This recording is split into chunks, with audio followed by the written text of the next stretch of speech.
Penyanyi cantik Shania Junianatha alias Sanju membagikan kabar bahagia di akun media sosialnya.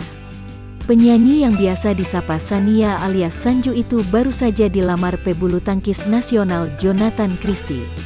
Lamaran Shania yang pernah menjadi member grup idol JKT48 dan Jonathan Christie digelar Minggu, tanggal 26 Desember tahun 2021. Acara lamaran tersebut seolah menjadi kado Natal terindah bagi Shania X JKT48 dan Jonathan Christie. Buka saja akun Instagram Shania X JKT48 dan Jonathan Christie yang penuh dengan foto-foto bahagia mereka. Di salah satu fotonya, mereka saling bertukar cincin tanda lamaran dan pertunangan. Banyak yang kemudian mendoakan Shania X JKT48 dan Jonathan Christie supaya rencana pernikahan mereka berjalan lancar sampai hari bahagia tiba.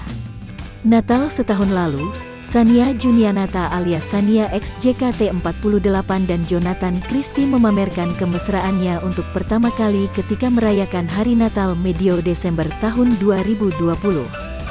Shania X JKT48 adalah mantan anggota JKT48 generasi pertama. Di masa terakhirnya sebagai member JKT48, Shania berada di tim J dan menjabat sebagai kapten JKT48 kedua setelah Melody Nuramdani Laksani lulus dari JKT48. Shania juga sempat menjadi salah satu pengajar di JKT48 Academy ketika menjabat sebagai kapten JKT48. Shania merupakan anggota generasi pertama terlama kedua setelah Gaby yang berada di tim J sejak 2011 hingga hari kelulusannya tanpa pernah berpindah tim.